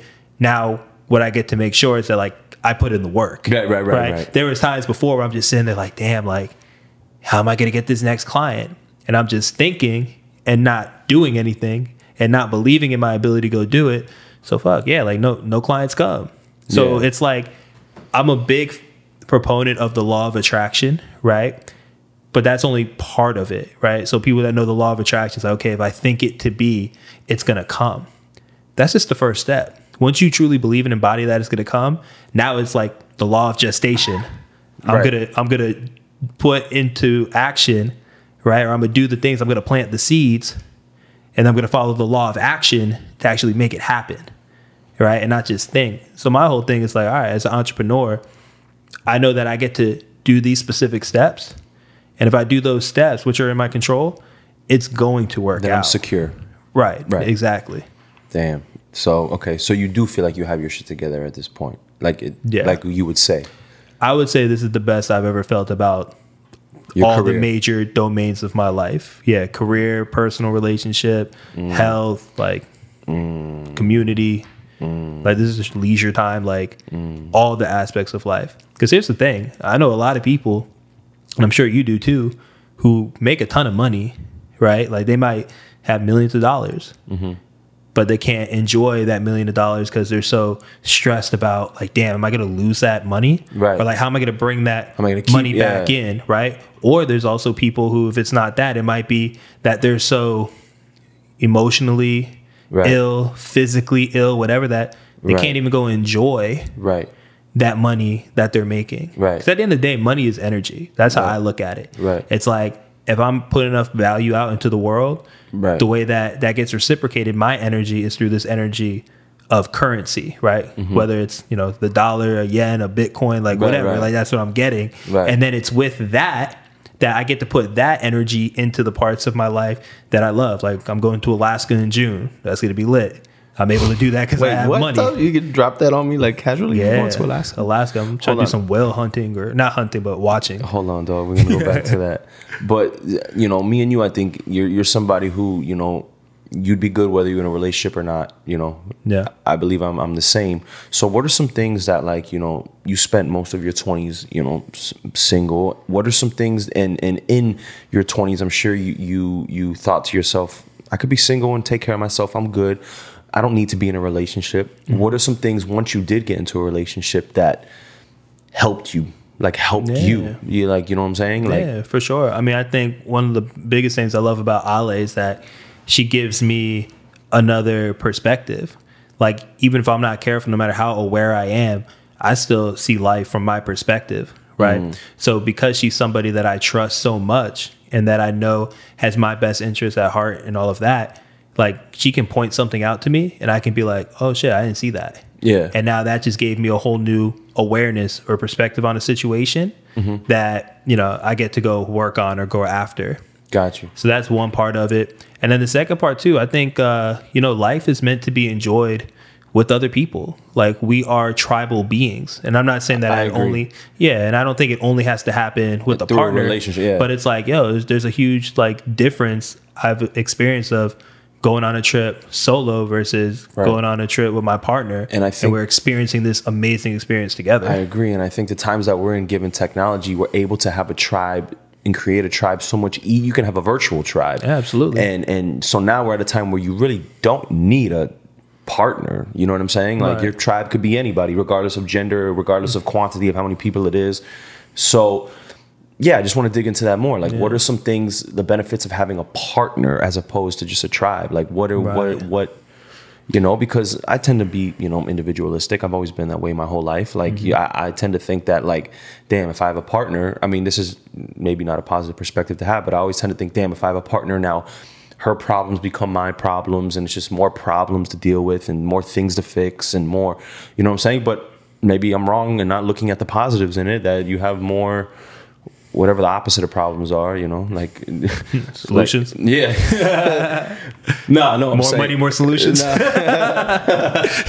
kind of hard. Yeah. But yeah, you know what I'm saying?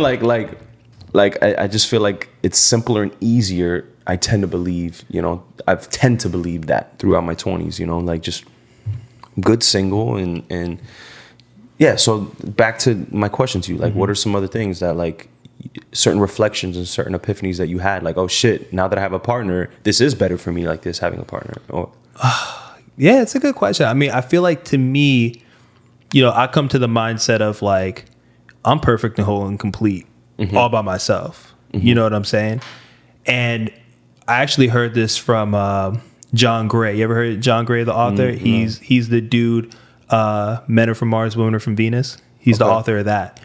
And well, I heard him on a podcast. It might have been with Tim Ferriss. I forget who it was with.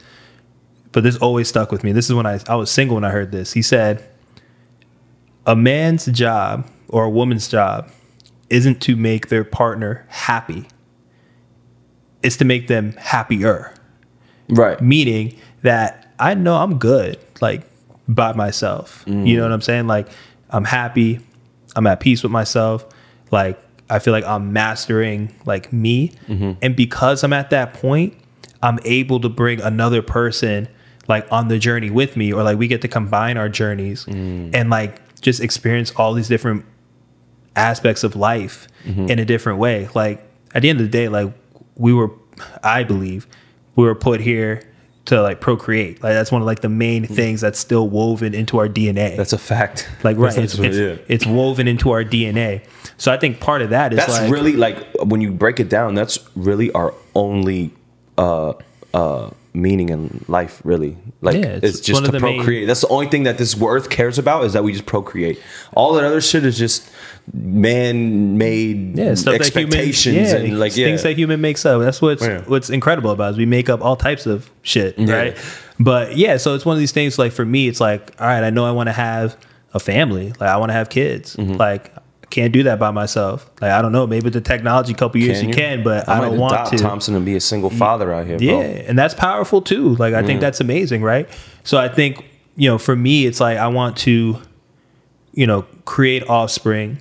I want to do it with a woman I love. Like, I look at, like, bro, my mom's a single mom. Like, my mom and dad weren't together. Like, I didn't see the example of what it looks like to have, you know, a quote unquote man of the house, right? Or have a healthy relationship. I didn't see none of that. So, like, this is one of those examples of, like, trauma turning into triumph. Like, I didn't have that. So that's something I know I really want to impart, like, on my son, on my daughter. I want to have a family. I want to teach them things. Like, I want to see them like prosper and live their life and do the things that make them happy. Right. And go after all the experiences, like fall down, learn from falling, get up, dust themselves off, keep going.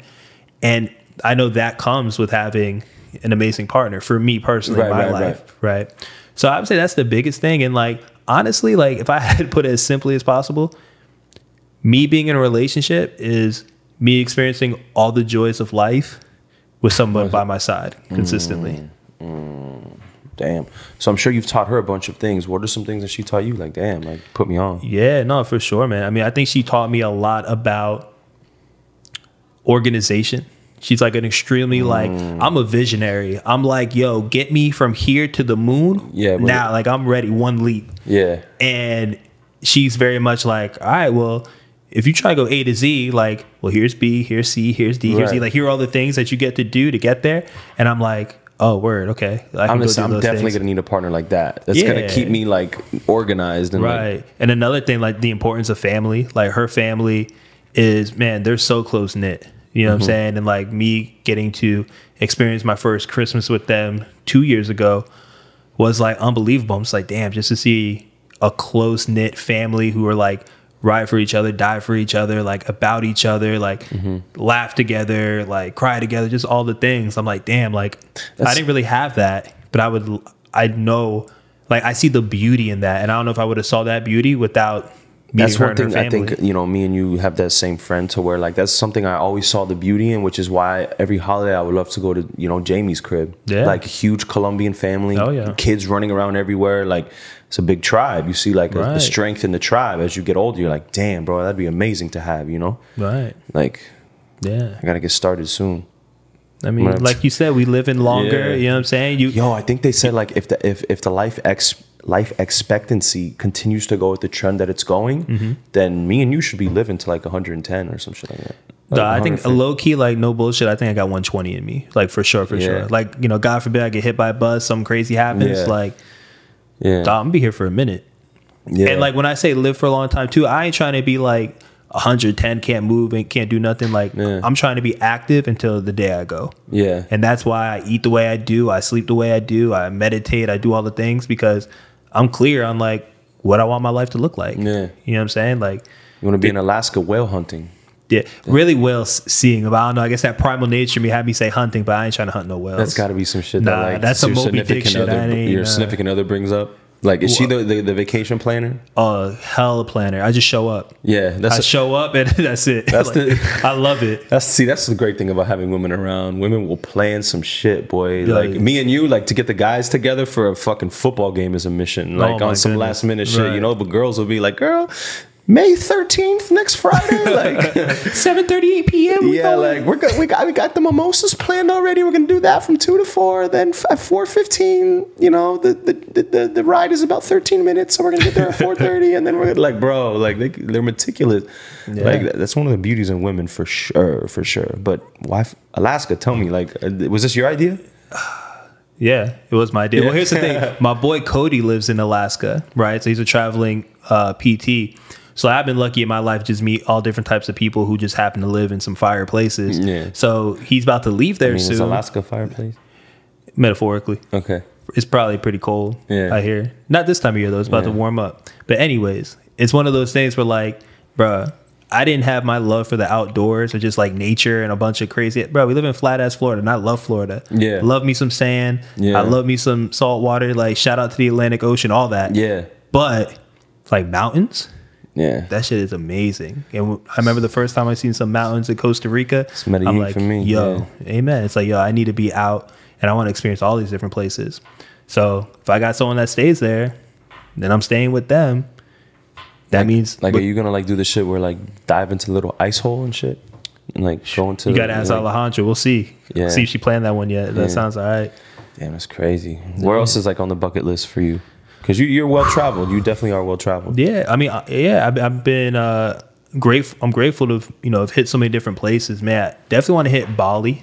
You know what I'm saying? Like, unfortunately, like India's getting hit crazy with a second wave of COVID. But I see myself hitting all that like Southeast Asia, all through that area.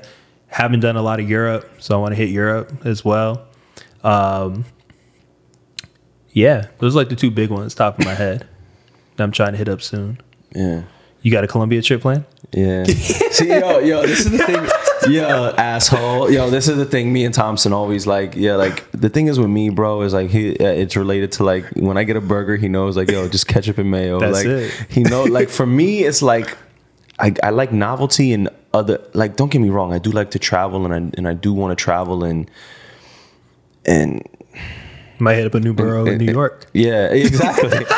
Like for me, because I've been a lot of places. I mean, obviously not like Europe and overseas, but I've been to, you know, all over the Caribbean, and I've been, you know, fucking West Coast and, you know, New York up north and things of that nature. But yeah, I just haven't been inspired to like go to Europe or like do like the crazy traveling thing. And I try to think like to myself, why am I like this? You know, like, and I don't know. I think it's just I've set up my life to where, and I truly believe this, but like I've set up my life to be like a vacation, to where like, you know, I'm not stressing. I play music for a living and I love what I do.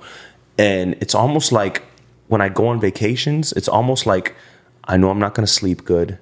I know I'm going to like, you know, I'm not going to be in my own bed. I know I'm not going to, I don't know. There's good things about it. And like going to Bali sounds cool, but it doesn't. And then you got the 20-hour plane ride and shit. Like, you know, like I don't know. Well, I think it's one of those things. Everything's not for everybody. You know what I'm saying? And again, like, I think it's one of those things where you know what's good for you. You know what you enjoy, and like, bro, like you should always. I love, like, for example, Colombia. Like, you know me, I've gone to Colombia 3 times a year, but it's like I love going to the same place because I feel like I get ingrained more in that. It's like a second home to me. You know what I'm saying? It's like, I feel that. It's like, yeah, bro.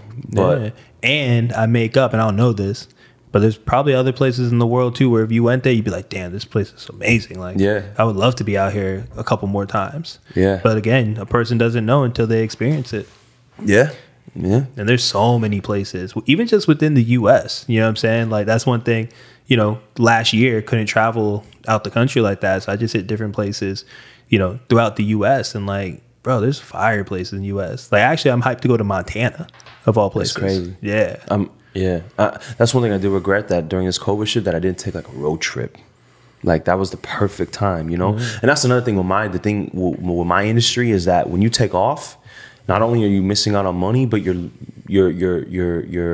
creating the potential for somebody to take your spot too. It's like football. You know, you miss a football game, it's not a good idea. Like, you know what I mean? So you have, you know, those are things to weigh out as far as it goes for me personally. But I think it's the perspective of it. You know what I'm saying? Like, if, like, at the end of the day, competition is a real thing. And if you're also confident in your ability and what you do, like, you might give up one spot, not be there, and I guarantee you another 3-4 doors open when you get back. So I think that's how the world and the universe works, when we are truly in alignment with what it is that we want to do and create. And I also understand like the pain of always trading time for money. Like, that's something too, when I was always doing like the physical training aspect of physical training part of things. It's like every time I left to go on vacation, I wasn't making any money at that point. You go from not making money to like spending money. You get me? So it's like, it's a little flip in the bank account. So for me, that's why I love how I transform the type of work I do, where I can do it anywhere. So like, don't get me wrong, I'm still trading time for money, but now I can be mobile, right? I can be in the Galapagos, and if I can find a hotspot, like, I'm still able to work, right? Which I love. And I'm starting to see the importance of being able to have passive streams of income, where people can make, you know, they can buy my program, or they can buy the supplements, and, you know, that I believe in, and they can do all these things. And now when those sales happen, like, I don't need to physically be there for that to happen. And that's what I think is really exciting about right now, is that we live in a time where there's so many different ways to make money.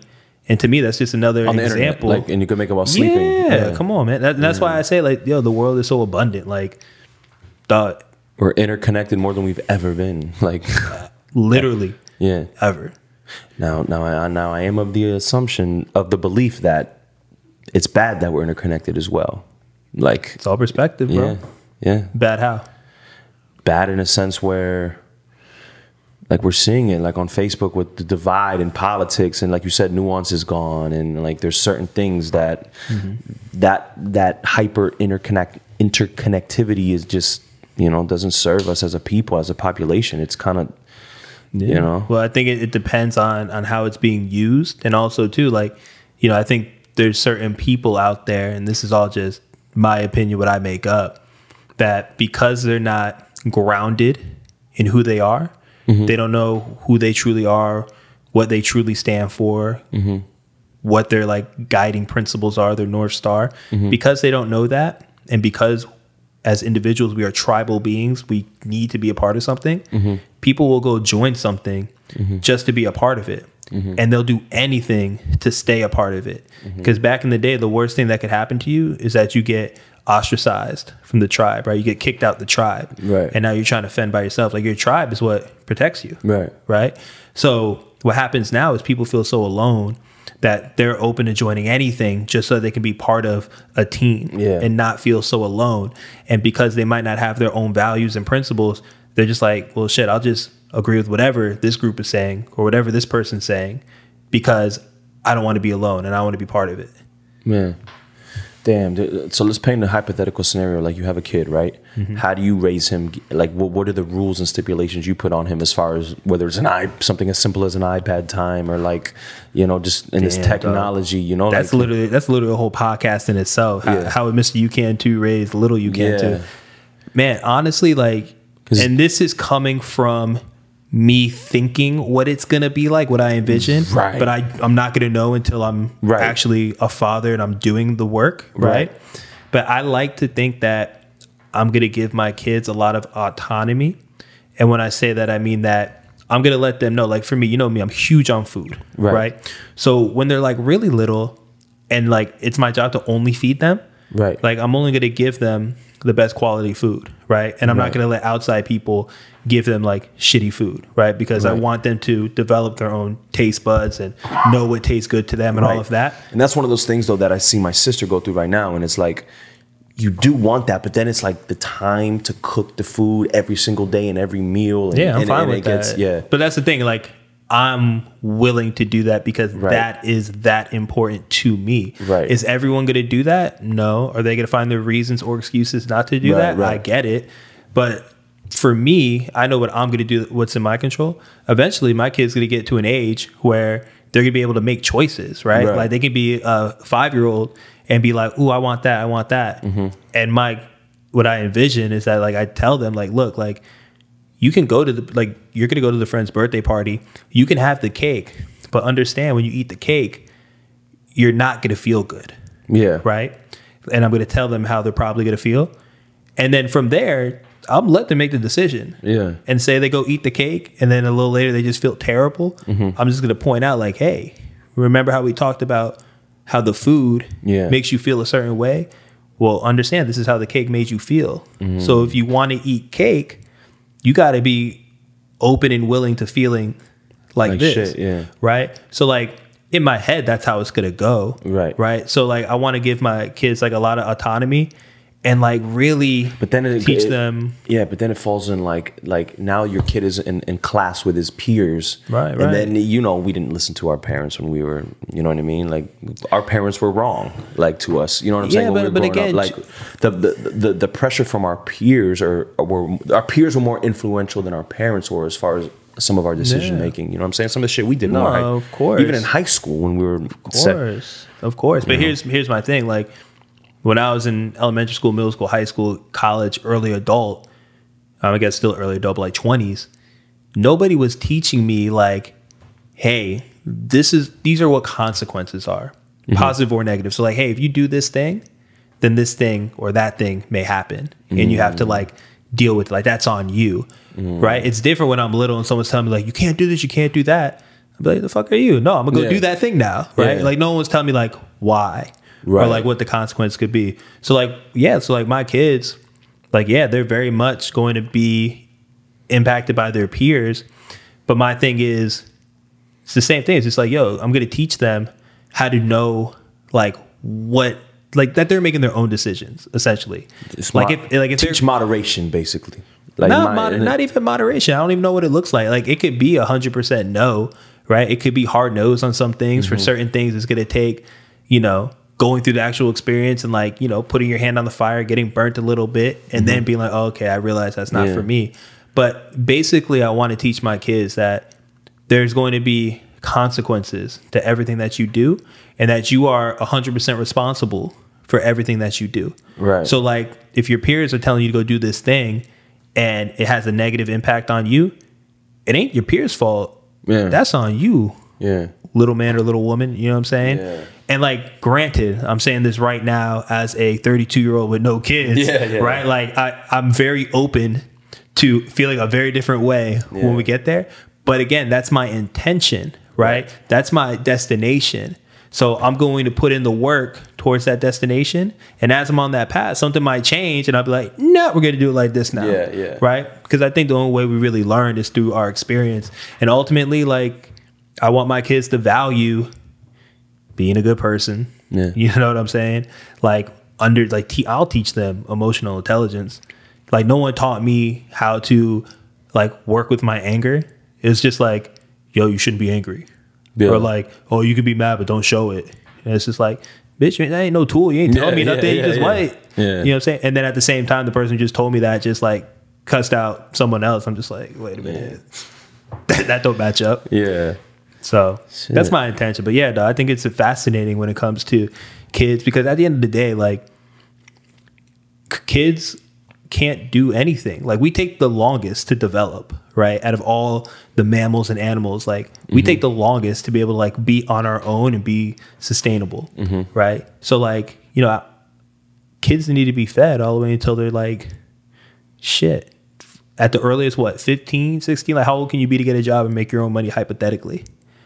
Right? Yeah. I mean, who knows? By then, they might be making money by 5 YouTube videos, but I don't know, or whatever the thing is. But what I'm saying is, what's in my control, I'm going to control that and do my best on those things. Right. The things that are out of my control, once they make those certain decisions, I'm going to be there to talk to them about it. Right? And if there needs to be repercussions, there'll be repercussions. And it's not coming from a place of like, you fucked up. Yeah. But coming from a place of like, you get to learn from this. You know what I'm saying? So that's my intention, but we'll see what actually happens. All right. There it is. Alvey Thompson, a.k.a. Mr. You Can Too. Bro, plug all your social media. Tell people where they can find you. Yeah, man. You can find me on Instagram at Mr. You Can, the number 2. I got a podcast as well, How You Can Too. You can find that on Spotify and on Apple Podcast. And YouCan2Fit.com. But we're going to switch that to MrYouCan2.com this quarter. So be ready for that. There it is. Any other projects? Anything you want to let the people know that you're working on? Yeah. So I have my one-on-one 12-week coaching experience called Fulfillment Express. So for anybody out there who is looking to get extremely clear on what their dream life looks like, a life where they are thriving in their personal relationships, in their romantic relationships, with their community, with their health, with their wealth, all that good stuff, come with your boy. What if someone hits you up and says, yo, I got this bag for you, and what my dream life is I want to be whipping these whips, I want to be fucking these hoes, I want to be, you know, I want to have this jewelry, I want to shit on everybody in the game, I want to be lit, and I want to have a Frenchie bulldog and name him Draco. What do you say to him? Well, I'm going to ask him why all those things are important. We're going to get really clear on why that stuff's important. And then once we get that, we going after that. Let's get it. You heard me. Okay. Shout out to Lil Draco. Well, what you have to do to fuck these hoes is, all right, there it is. Alvey Thompson, my brother. Appreciate you, bro. Appreciate you.